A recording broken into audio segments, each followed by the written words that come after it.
NHS നിർത്തലാക്കാനുള്ള സർക്കാർ തീരുമാനത്തിന് വ്യക്തമായ പദ്ധതിയില്ലെന്ന് ഒരു കൂട്ടം MP മാർ മുന്നറിയിപ്പ് നൽകി. 2025 മാർച്ചിൽ ആരോഗ്യ സേവനങ്ങൾ നിയന്ത്രിക്കുന്ന ഈ സ്ഥാപനം ഒഴിവാക്കി അതിന്റെ ചുമതലകൾ ആരോഗ്യ സാമൂഹ്യ പരിചരണ വകുപ്പിലേക്ക് മാറ്റുമെന്ന് മന്ത്രിമാർ പ്രഖ്യാപിച്ചിരുന്നു.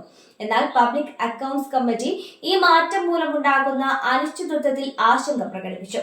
അടുത്ത 3 മാസത്തിനുള്ളിൽ വ്യക്തമായ പദ്ധതി അവതരിപ്പിക്കണമെന്നും അവർ ആവശ്യപ്പെട്ടു. ഈ മാറ്റം അനാവശ്യ ആവർത്തനം കുറയ്ക്കുമെന്നും വിശദമായ ആസൂത്രണം ആരംഭിച്ചുവെന്നും സർക്കാർ വ്യക്തമാക്കി. ദേശീയ തലത്തിലെ മാറ്റങ്ങൾക്ക് പുറമെ 42 പ്രാദേശിക ആരോഗ്യ ബോർഡുകളിലെ 25,000 ജീവനക്കാരിൽ പകുതിയോളം വെട്ടിക്കുറയ്ക്കേണ്ടി വരും. 2023-24 ക്ലിനിക്കൽ അശ്രദ്ധ കേസുകൾക്കായി 2.8 ബില്യൺ പൗണ്ട് നഷ്ടപരിഹാരം നൽകിയതിൽ 1/5 നിയമ ചെലവുകൾക്കായി വിനിയോഗിച്ചതിൽ MP മാർ ആശങ്ക രേഖപ്പെടുത്തി. NHS ഇംഗ്ലണ്ടിന്റെ ഒഴിവാക്കൽ 400 മില്യൺ പൗണ്ട്, പ്രാദേശിക ബോർഡുകളിലെ കുറവ് 700 മുതൽ 750 മില്യൺ പൗണ്ടും ലാഭിക്കുമെന്നാണ് പ്രതീക്ഷ.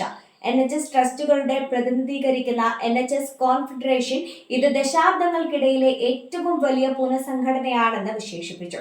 എന്നാൽ വിശദാംശങ്ങളുടെ അഭാവം ആശങ്കയുണ്ടാക്കുന്നതായും അവർ ചൂണ്ടിക്കാട്ടി.